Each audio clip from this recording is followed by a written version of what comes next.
Right ఇప్పుడు super exclusive చూస్తున్నాం. అన్ని దారులు మూసుకుపోయిన మాజీ మంత్రి కాకాని గోవర్ధన్ రెడ్డి మాత్రం అజ్ఞాతాన్ని వీడటం లేదు. సుప్రీంకోర్టును తప్పుదోవ పట్టించడానికి ప్రయత్నించి కాకాని చిక్కుల్లో పడ్డారు.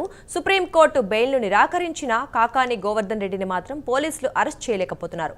ప్రస్తుతం కాకాని ఆచూకీ కోసం పోలీసులు ప్రయత్నాలు చేస్తున్నట్లు సమాచారం. అయితే కాకానిని ఎవరో కాపాడుతున్నారంటూ జోరుగా ప్రచారం జరుగుతోంది. ఈ నేపథ్యంలో జైలు పెద్ద మ్యాటరే కాదని జగన్మోహన్ రెడ్డి అంటున్నారు. కానీ కాకాని గోవర్ధన్ రెడ్డి మాత్రం పార్టీ అధినేత మాటలను చెవికెక్కించుకోవటం లేదు. ఎంతకాలం దాక్కున్నా కాకాని అరెస్ట్ పక్కా అని పోలీసులు అంటున్నారు. అయినా కాకాని గోవర్ధన్ రెడ్డి వాస్తవాన్ని గ్రహించలేకపోతున్నారు. ఇదే విషయానికి సంబంధించి మరింత సమాచారం మా కరెస్పాండెంట్ నరేష్ లైవ్ లో అందిస్తారు. నరేష్ చెప్పండి.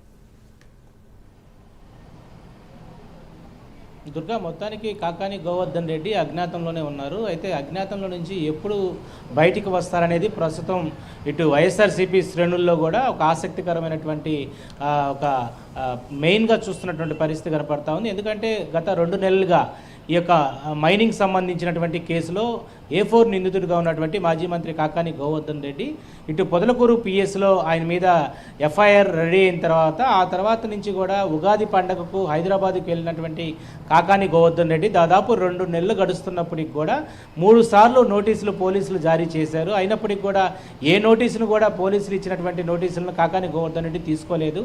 ఆ తర్వాత కాకాని గోవర్ధన్ రెడ్డి హైకోర్టులో పిటిషన్ వేశారు. హైకోర్టులో చుక్కెదురు అవడంతో మళ్ళీ సుప్రీంకోర్టును ఆశ్రయించడం జరిగింది. సుప్రీంకోర్టులో కూడా ప్రస్తుతం ఈ యొక్క కాకాని గోవర్ధన్ రెడ్డి వేసినటువంటి బెయిల్ పిటిషన్ ఏదైతే ఉందో సుప్రీంకోర్టునే తప్పుదోవ పట్టించేందుకు సిద్ధమై ఏదైతే ఉండడంతో ఒక్కసారిగా సుప్రీంకోర్టు ఎవరైతే సుప్రీంకోర్టు కాకాని గోవర్ధన్ రెడ్డికి సంబంధించినటువంటి ఎవరైతే పీపీ ఉంటారో వాళ్ళకి ముటిక్కాయలు వేసింది. కాకాని గోవర్ధన్ రెడ్డి వెంటనే ఈ యొక్క కేసులో ఇటు విచారణకి రావాలంటూ కూడా సుప్రీంకోర్టు ఇవ్వడంతో ఒక్కసారిగా కూడా కాకాని గోవర్ధన్ రెడ్డి గడిచిన 2 నెలలుగా కూడా అజ్ఞాతంలో ఉండిపోయారు. ఎందుకు తప్పించుకొని తిరగాల్సిన అవసరం ఉందంటూ ఒకవైపు ప్రతిపక్షాలు గొగ్గెళ్ళు పడుతున్నాయి. మరోవైపు సర్వేపల్లి ఎమ్మెల్యే ఎవరైతే ప్రస్తుతం సోమిరెడ్డి చంద్రమోహన్ రెడ్డి ఉన్నారో పదే కాకాని గోవర్ధన్ రెడ్డి 2 నెలలుగా అంటే 8 వారాలుగా దాంకొని తిరుగుతున్నాడు.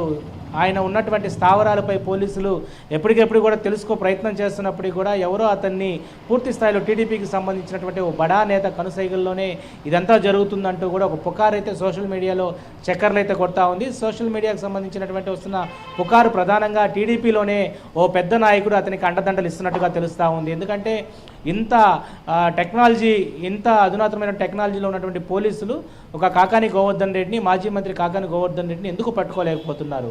అన్నీ ఉన్నప్పటికి కూడా అంటే పోలీసులు దాదాపు ఒక 12 బృందాలుగా విడిపోయి ఎక్కడెక్కడ కూడా ఇప్పటికే లుకౌట్ నోటీసులు కూడా జారీ చేశారు. ఆయన ఈ ప్రాంతం నుంచి ఇంకొక ప్రాంతం అంటే ఎయిర్పోర్టు సీపోర్టుకు సంబంధించిన అన్ని ప్రాంతాలకు కూడా లుకౌట్ నోటీసులు జారీ చేసిన తర్వాత కాకాని గోవర్ధన్ రెడ్డి ఎక్కడికి కూడా బయటికి పోనీయకుండా కూడా ముందస్తు జాగ్రత్తలు అయితే తీసుకున్నారు. మరి పోలీసులు ఎందుకు కాకాని గోవర్ధన్ రెడ్డి పట్టుకోలేకపోతా ఉన్నారు? ఎందువల్ల కాకాని గోవర్ధన్ రెడ్డి అజ్ఞాతంలోకి వీడలేకపోతున్నారు? ఒకవైపు వైఎస్ జగన్మోహన్ రెడ్డి జైళ్ళు మాకేమి కొత్త ఏం కాదు, జైలుకు భయపడవాకండి, మనం రేపు మన ప్రభుత్వం వచ్చిన తర్వాత ఒక సినిమా చూపిద్దాం, ఒక పిక్చర్ పెడదాం అంటూ కూడా ఆయన మాట్లాడుతుంటే ఇక్కడ మాత్రం మాజీ మంత్రులు ఒకప్పుడు బయట ఏదైతే కాకాని గోవర్ధన్ రెడ్డి మాట్లాడినటువంటి మాటలు వింటే ప్రతి ఒక్కరు కూడా ముక్కు మీద వేలు వేసుకోవాల్సిన పరిస్థితి ఉండేది.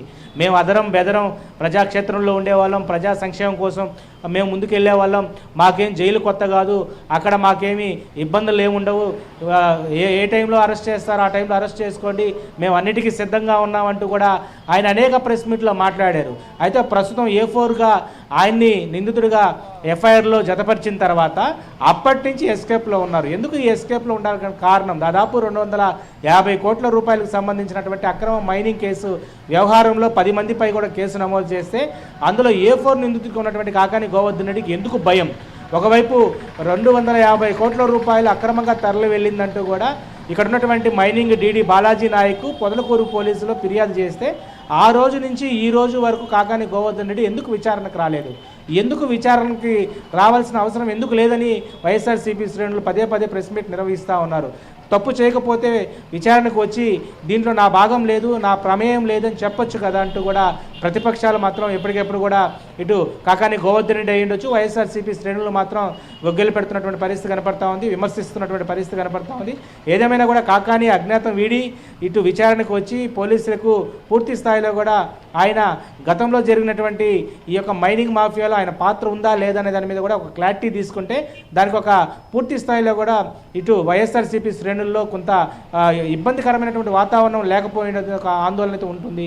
మొత్తానికి వైఎస్ఆర్సీపీ శ్రేణులంతా కూడా కాకాని గోవర్ధన్ రెడ్డి 2 నెలలుగా లేకపోవడం, ఆయన జిల్లా అధ్యక్షుడిగా ఉన్నటువంటి తరుణంలో ప్రస్తుతం కూటమి ప్రభుత్వం సంక్షేమ పథకంలో ఉండొచ్చు, ప్రజాక్షేత్రంలో పూర్తి స్థాయిలో కూడా దూసుకుపోతున్నటువంటి తరుణంలో జిల్లాలో ఒక్కసారిగా కూడా వైఎస్ఆర్సీపీ పార్టీ చితకలబారిందని చెప్పుకోవచ్చు. మొత్తానికి మైనింగ్ ఇటు కాకాని గోవర్ధన్ రెడ్డికి తంటాలు తెచ్చిపెట్టిందని చెప్పుకోవచ్చు. 2 నెలలుగా కాకాని కనపడకపోవడంతో, అజ్ఞాతంలోకి వెళ్ళిపోవడంతో పోలీసులు మాత్రం ఆయన గాలిస్తున్నామని చెప్తా ఉన్నారు. కానీ ఇంతవరకు ఎక్కడున్నాడనేది మాత్రం పూర్తి స్థాయిలో కూడా కాకాని గోవర్ధన్ రెడ్డిని కోర్టు ముందుకు విచారణకు పెట్టలేకపోవడంతో ఒక్కసారిగా కూడా ఇది ఒక ఆందోళనకరమైనటువంటి పరిస్థితి కనపడతా ఉంది. మొత్తానికి కాకాని గోవర్ధన్ రెడ్డి ఇప్పటికైనా అజ్ఞాతం వీడి విచారణకి హాజరవుతారా, పోలీసులకు లొంగిపోతారా, లేకపోతే కోర్టులో లొంగిపోతారా? సుప్రీంకోర్టు, హైకోర్టు, సుప్రీంకోర్టు ఇప్పటికే బెయిల్ నిరాకరించడంతో ఎట్టు పరిస్థితుల్లో కూడా కాకాని గోవర్ధన్ రెడ్డి విచారణకి హాజరు కావాల్సిందే. మొత్తానికి మైనింగ్లో ఎంతమంది దీంట్లో కీలక పాత్రలు పోషించారు, ఎంతవరకు అక్రమంగా తరలించారనేది మాత్రం బట్టబయలు చేయాల్సిన పరిస్థితి అయితే కనపడుతుంది.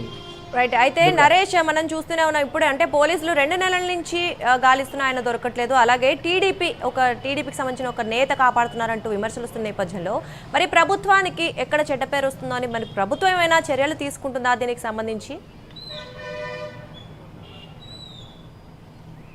షూర్, ఖచ్చితంగా. ఎందుకంటే కాకాని గోవర్ధన్ రెడ్డి అజ్ఞాతంలోకి వెళ్ళి దాదాపు కూడా 8 వారాలు పైగా అవుతుంది. ఇంతవరకు పోలీసులు కాకాని గోవర్ధన్ రెడ్డిని పట్టుకోలేకపోవడం వెనకాల కారణాలు ఏంటనేది మీద ఒక ప్రశ్న అయితే ఏదైతే పునరావృతం అవుతున్న పరిస్థితి కనపడతా ఉంది. ఎందుకంటే కాకాని గోవర్ధన్ రెడ్డిని అరెస్ట్ చేయాలంటే దాదాపు కూడా ఒక 3-4 కాదు, దాదాపు 5-6 బృందాలుగా ఇప్పటికే హైదరాబాద్, బెంగళూరు, చెన్నై, ఇతర ఆయనకు సంబంధించినటువంటి రిలేటివ్స్ అయి ఉండొచ్చు, వైఎస్ఆర్సీపీ పార్టీ నేతల్లో ఉన్నటువంటి ముఖ్య నేతలతో సన్నిహితంగా ఉన్నటువంటి వాళ్ళు గెస్ట్ హౌస్లంతా కూడా జల్లెడు పడతా ఉన్నారు. కాకాని గోవర్ధన్ రెడ్డి ఇటు మనకున్నటువంటి టెక్నాలజీని, మనకున్నటువంటి హైలీ ఉన్నటువంటి అధునాతన సాంకేతిక ఉన్నటువంటి టెక్నాలజీని యూజ్ చేసుకొని కాకాని గోవర్ధన్ రెడ్డిని పట్టుకోలేరా అంటే పోలీసులకి ఇది ఒక సవాల్గా ముందుకెళ్తుందని చెప్తా ఉన్నారు. మరి దీని మీద పూర్తి స్థాయిలో ఇప్పటికే జిల్లా ఎస్పీ కృష్ణకాంత్ కాకాని గోవర్ధన్ రెడ్డి ఆచూకీని తెలుసుకునేందుకు కూడా పూర్తి స్థాయిలో ముందుకెళ్తున్నటువంటి పరిస్థితి కనపడతా ఉంది. ఇటు కూటమి ప్రభుత్వానికి ఇన్ని రోజులు కాకాన్ని పట్టుకోలేకపోవడం పట్ల కూడా ఒక ఆందోళన అయితే కొనసాగుతుంది. ఎందుకు ఒక మాజీ మంత్రిగా ఉన్నటువంటి ఒక సామాన్యుడిగా ప్రస్తుతం నడుస్తున్నటువంటి కాకాని గోవర్ధన్ రెడ్డి పట్టుకోలేకపోతున్నారు? 2 నెలలుగా పోలీసులు ఎందుకు ఆయన గాలింపు చర్యలు చేపట్టలేకపోయారు? వీటన్నిటి వెనకాల ఎవరో పెద్ద తలకాయ అయితే ఉందని చెప్పి సోషల్ మీడియాలో చక్కర్లు కొడతా ఉంది. మరి ఆ కూటమి నేతల్లో ఈ నెల్లూరు జిల్లాకు సంబంధించినటువంటి బడా నేత ఎవరనే దాని మీద కూడా ఇటు కూటమి నేతల్లో కూడా ప్రస్తుతం ఒక ప్రశ్న అయితే కొనసాగుతుంది. ఏదేమైనా కూడా మైనింగ్ మాఫియాలో మైనింగ్లో A4 నిందితుడు కాకాని గోవర్ధన్ రెడ్డి అయితే రానున్నటువంటి 2-3 రోజుల్లోనే ఆయన పట్టుకునేటువంటి పరిస్థితి కనపడుతున్న పరిస్థితి అయితే ఉంది. రైట్. Thank you Naresh.